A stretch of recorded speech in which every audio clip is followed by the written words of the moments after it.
O IPCA 2025 subiu novamente e a gente vai ver agora no mês de março, não é o mês de fevereiro, em fevereiro aconteceu a mesma coisa, o maior índice de inflação em fevereiro dos últimos anos, agora em março novamente. Dessa vez, a maior inflação medida em março dos últimos 22 anos. E dentro do grupo de itens que provocou esse registro de aumento de inflação, a gente tem de destaque dos grupos alimentação e bebida. Então, como se não fosse ruim o bastante, piora. Porque o que mais subiu e levou a inflação lá para cima é justamente aquilo que é mais necessário para o cidadão brasileiro. Para você ter uma ideia, dentro do grupo de alimentação, teve ali um aumento expressivo e significativo do preço do tomate, 22,5%, café moído 8,14%, ovo de galinha 13,13%. Só esses itens juntos correspondem a 1/4 da inflação do mês de março. Lembrando que eu estou falando desse aumento aqui no mês de março apenas, porque no acumulado o café já subiu mais de 70%, 77% na verdade nos últimos 12 meses. Ou seja, o consumo básico, o consumo diário do brasileiro está ficando cada vez mais caro. E é claro que você deve ter percebido isso toda vez que vai lá no supermercado, não só no café, mas em outros itens também. Eu já expliquei isso recentemente em outros vídeos e sem economias. Essa inflação, esse aumento de preço nos produtos e principalmente no consumo básico,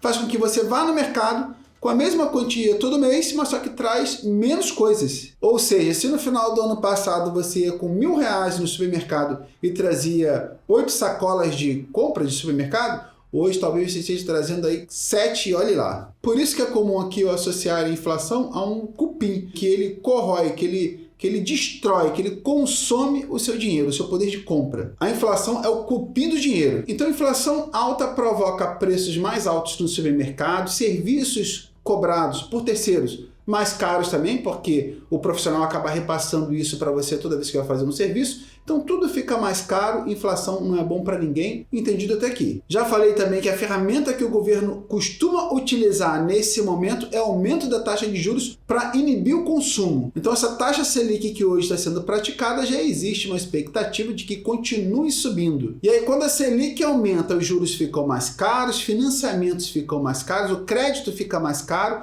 mais difícil para o trabalhador, e por isso eu falo aqui com bastante recorrência, evite qualquer tipo de financiamento com taxa de juros alta. Vai por mim, isso não é bom para você em nenhuma hipótese. Qualquer tipo de financiamento, evite nesse momento, porque você vai estar utilizando como regra, ou como direção, como norte, uma taxa de juros já alta. O melhor de tudo é que você não entre em um financiamento que comprometa aí grande parte da tua renda.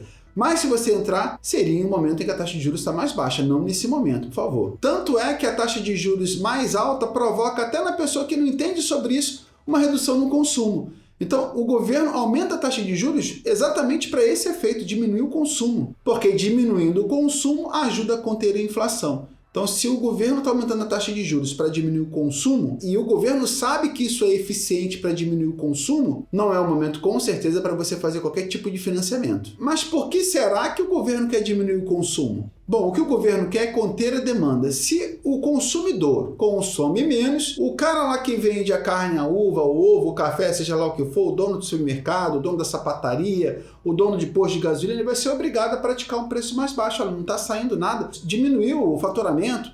Eu vendi tantas toneladas de café no ano passado, esse ano, poxa, já está na metade do ano, não consegui vender nem a metade disso. Então a diminuição da demanda de produto e de serviço faz com que o preço caia. Parece ótimo, né? Porque o preço está caindo, funcionou, é bom para todo mundo. Só que isso provoca uma desaceleração no crescimento do país, e isso não é nada bom. A desaceleração no crescimento do país é uma desaceleração no crescimento de empresas, obviamente. O que uma empresa faz quando não está crescendo? Quando a margem de lucro cai, quando o faturamento é menor, diminuição de equipes, eventualmente demissões, poucas contratações. E se tem poucas pessoas sendo contratadas ao mesmo tempo que também tem pessoas sendo demitidas, o cara lá da padaria perto da tua casa vai vender menos pão. O cara do açougue vai vender menos carne. O dono do posto de gasolina vai perceber que aquele cara lá que passeava bastante quando estava empregado não vai passear mais, também não vai botar gasolina no carro. Note, é um efeito em cadeia, que afeta o Brasil como um todo. Bom, e aí você pode estar perguntando o seguinte, vai melhorar ou vai piorar? Porque isso pode ser decisivo para a gente aproveitar uma oportunidade, né? Então a taxa de juros juros vai subir? É melhor eu contratar renda fixa daqui um pouquinho, não agora? Ou a taxa de juros vai cair? Já passou o melhor momento para comprar fundos imobiliários? Saber para onde está indo a taxa de juros, portanto também a taxa Selic,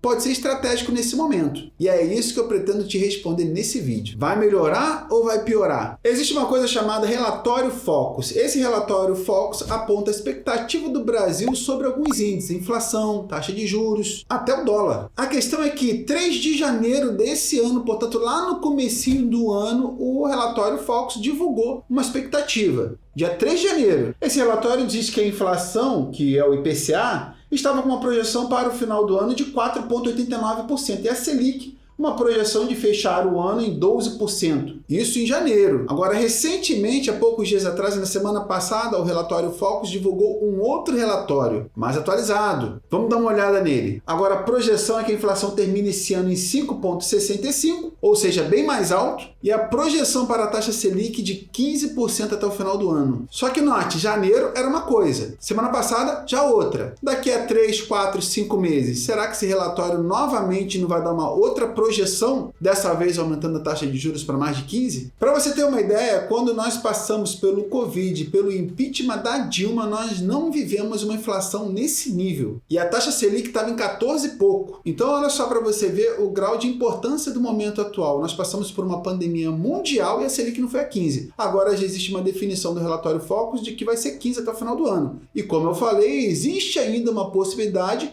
de daqui a alguns meses o relatório Focus apontar, olha, não vai ser 15 não, vai ser 15,5, quem sabe 15,75, 16, ninguém sabe até o final do ano. Tem outros relatórios para acontecer aí. Mas aí retornando, vai melhorar ou vai piorar? Bom, já vou te adiantar que o mercado financeiro sim já está prevendo uma piora. E isso, é claro, vai refletir no seu bolso, não tenha dúvida disso. Na verdade, já está refletindo. Já não falei aqui do aumento do tomate de mais de 22% só esse mês? Café subiu mais de 8% só esse mês? No ano já está em mais de 70% de aumento, 77%. Ovo de galinha e muito mais. Por isso que a gente fala, a inflação às vezes é invisível. Você percebe que está perdendo poder de compra, não sabe por quê. É o preço das coisas subindo, item a item. E não para nisso não, porque o preço da energia elétrica em fevereiro subiu 16%. Tu teve aumento de salário de fevereiro para cá? Poxa, uma conta de energia subir 16% em um único mês? Por isso que o brasileiro está se sentindo enforcado, a popularidade do governo está indo por água abaixo. Quando o cidadão brasileiro sente no bolso, sente também no seio familiar, porque ele quer comprar uma coisa para o filho, não consegue, ele tem dificuldade em pagar a mensalidade da escola, o aluguel.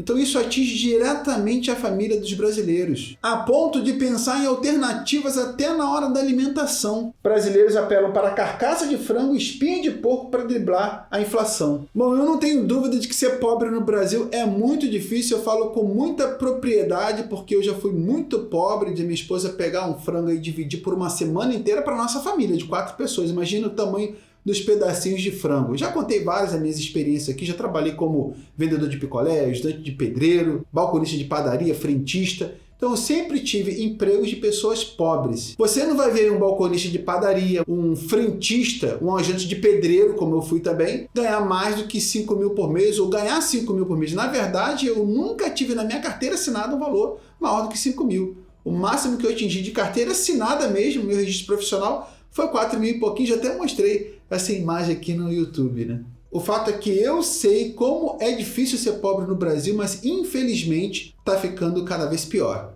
Cada vez mais difícil. Agora deixa eu ensinar uma coisa para você. Pessimismo no mercado é sinal de oportunidade, é sinal de compra, não de venda. Geralmente são em cenários assim que nós encontramos as melhores oportunidades para investir, não tenha dúvida. As melhores oportunidades no mercado financeiro estão em momentos de grande volatilidade e crise. E olha que na verdade hoje em dia tem uma crise para cada um, né? Tem crise nos Estados Unidos, na China, no Brasil, com fundos imobiliários, taxa de juros, dívida pública, bom, tem crise para quem quiser. Por isso que o cenário é tão promissor para quem está investindo no longo prazo. O que a história nos mostra é que nós devemos ser medrosos ao investir quando está todo mundo animado. Tudo está no topo, tudo está muito esticado, subiu bastante? Opa, fica com medo, tenha cuidado, tenha cautela, haja com parcimônia. Agora, quando está todo mundo com medo, todo mundo fugindo da bolsa, todo mundo preocupado com crise, esse é o momento em que você, investidor de longo prazo, deve ser ganancioso, deve procurar comprar o máximo que puder, porque está todo mundo vendendo barato. Se você fizer voluntariamente uma pesquisa hoje com amigos que investem também, ou ver nos comentários dos vídeos no YouTube, você vai perceber que tem muita gente assustada, muita gente com medo.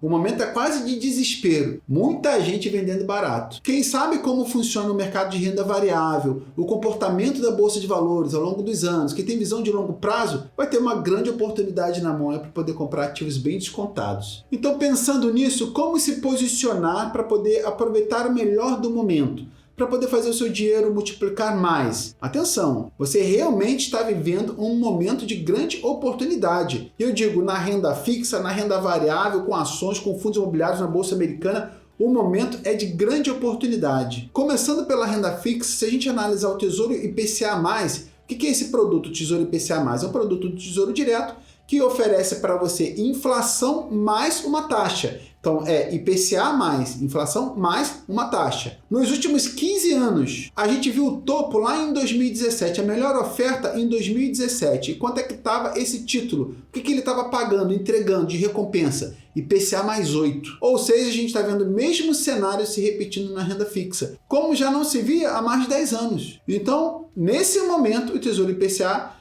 está oferecendo para você a melhor oportunidade dos últimos 10 anos. É importante lembrar que também existem ETFs que têm ali na sua composição renda fixa. Então você pode utilizar o Tesouro Direto ou até mesmo ETFs para se expor a uma taxa de juros que é melhor dos últimos 10 anos. Quando a gente fala de fundos imobiliários, existe uma relação direta entre taxa de juros e fundos imobiliários. Os fundos imobiliários são os investimentos que os investidores de renda fixa, de curto prazo, de médio prazo e até de longo prazo procuram quando a renda fixa está entregando um juros muito baixo. Então, quando a taxa Selic está em 2, 3, 4, que diga-se de passagem, não tem muito tempo que isso aconteceu, a taxa de juros estava bem baixinha, o investidor de renda fixa de curto, médio e até longo prazo observava aquela taxa ali de 3, 4 e falava assim, isso está muito pouco, não está dando dinheiro não. Então, o que eu posso fazer com o meu dinheiro para render mais? Aí eles começam a ir para os fundos imobiliários, que tem um componente de risco, tem a volatilidade de mercado, tem o risco de mercado, que é essa volatilidade. Então, existe uma migração de investidores de renda fixa para fundos imobiliários, que é o primeiro investimento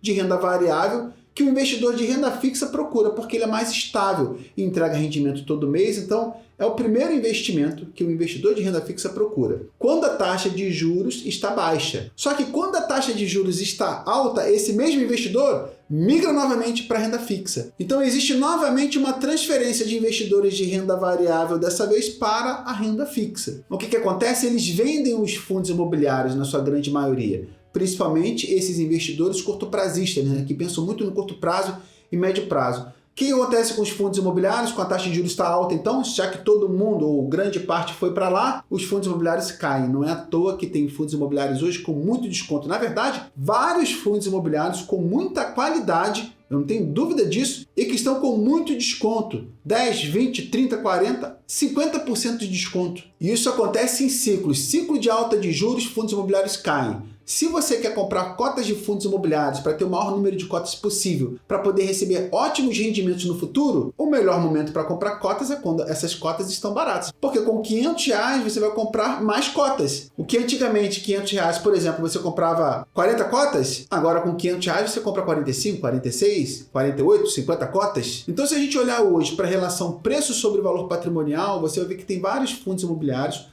com esse múltiplo P sobre VP entre 0,8, por exemplo. 0,8 ou menos. O fato é que 0,8 significa que esse fundo imobiliário está com 20% de desconto. Imagina se você quisesse comprar uma casa e você não comprasse ela pelo preço justo. Note, eu estou falando preço justo. Olha, o preço justo da casa é esse. É justo, não está caro. O preço justo é esse. E se você tivesse a chance de comprar essa casa, mesmo ela sendo negociada no preço justo, com 20% de desconto. Olha, o preço justo é 100 mil e o cara te vende por 80. Não seria uma maravilha? É o que está acontecendo com fundos imobiliários. Eu postei recentemente aqui um vídeo com 5 fundos imobiliários com desconto que entregam bons dividendos. Dá uma olhada se você não viu. Não é uma recomendação de compra, mas certamente vai ser um ótimo norte para você, uma referência para você pesquisar um pouco mais sobre o tema. Os fundos imobiliários são produtos financeiros que entregam rendimento todo mês. É ótimo comprar fundos imobiliários quando eles estão descontados. Se eu fosse você, dava uma olhadinha nesse vídeo. A boa notícia é que esse cenário se mantém hoje e que também está acontecendo com ações.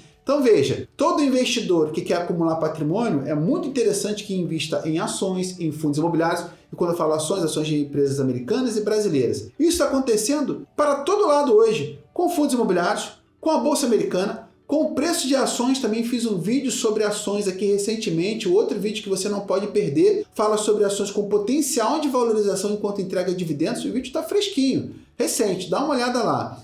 Então você está tendo uma grande oportunidade de investir na Bolsa Brasileira, comprando ações, negócios que funcionam 24 horas por dia, muito lucrativos, com desconto. Fundos imobiliários, prédios enormes, fundos imobiliários com vários galpões logísticos, agências bancárias, prédios comerciais, abaixo do valor patrimonial. Isso significa o seguinte: por exemplo, hoje está sendo vendido um grande prédio no centro da cidade, com vários andares, por 100 milhões de reais. Só que com 100 milhões de reais você não construiria um prédio semelhante. Esse dinheiro não é o suficiente para poder fazer um prédio igualzinho. Por isso que eu estou dizendo, essa é a demonstração didática do que está acontecendo. Imagina o seguinte, mais um exemplo. Olha, uma casa está sendo vendida no teu bairro por 80 mil. Aí tu vai lá ver a casa. 100 mil, vamos arredondar, 100 mil. Aí tu vai lá ver a casa linda, arrumadinha, simples, mais bacana, 100 mil reais. Não é uma grande fortuna. Tu vê lá a casa bonitinha, toda ajeitadinha, pá. Você vê assim, poxa, tem varanda, tudo direitinho, telhado colonial, bonito, cerca, portão, tudo mais. Você, poxa, essa casa tá barata, porque com 100 mil eu não conseguia comprar o terreno e fazer essa casa, não. De jeito nenhum. Eu ia gastar no mínimo 40 mil no terreno e uns 100 mais para fazer a casa. Do jeito que tá, 100 mil. Então, claro que se mostra uma vantagem você comprar essa casa por 100 mil. Porque tu tá levando o terreno e a casa por 100 mil e você sabe que com 100 mil você não faria a mesma coisa. Comprava o terreno e fazia a mesma casa. É assim que está sendo negociado os fundos imobiliários hoje. Então, resumindo, o que eu acho que você deve fazer nesse momento? Para encerrar, historicamente, quem mais ganhou dinheiro na Bolsa foi quem aproveitou esses momentos. Momentos de queda, de grande volatilidade, de estresse, quando todo mundo está vendendo barato. Quem teve paciência, aguardou o longo prazo e observou com calma uma valorização absurda do seu patrimônio, porque comprou tudo barato. Então, o melhor momento para comprar é agora, não tem dúvida. E, historicamente, quem mais ganhou dinheiro foi quem fez isso, comprou na queda, comprou na crise. Quem comprou ativos desvalorizados, ações subvalorizadas, simplesmente isso. Esse é o momento ideal para você comprar ativos que já se provaram ao longo do tempo. Eu mostrei isso no vídeo de ações, dá uma olhada lá. De ações que no mês, na semana, no semestre não tiveram bom desempenho, mas quando tu olha 5 anos, 10 anos, uma grande valorização de mais de 100%, mais de 200% no longo prazo. Então, esses são ativos que se provaram no tempo. E esse é o momento ideal para poder comprar esses ativos. Comprar ativos que se provaram ao longo do tempo, principalmente em momentos de crise, de estresse, e mesmo com o sobe e desce, que é natural do mercado de ações, se provaram um ótimo investimento. E a gente está falando aí de ações, fundos imobiliários, Bolsa Brasileira, Bolsa Americana. E é isso que eu faço aqui publicamente e recomendo que você faça o mesmo. Na crise, seja ganancioso. Lembra a lição do Warren Buffett? Espero que você tenha gostado desse vídeo. Se gostou, não deixe de se inscrever no canal e marcar o sininho. Eu vou saber que você gostou do vídeo e vou continuar produzindo conteúdos assim, com as melhores ações, melhores fundos imobiliários. Então você vai mostrar para mim que gosta do meu conteúdo, ao mesmo tempo que, ao compartilhar, você ajuda outras pessoas a aprender sobre aquilo que pode transformar a vida das pessoas simples. O hábito de poupar e investir bem seu dinheiro. Grande abraço para você, tudo de bom e até o próximo vídeo.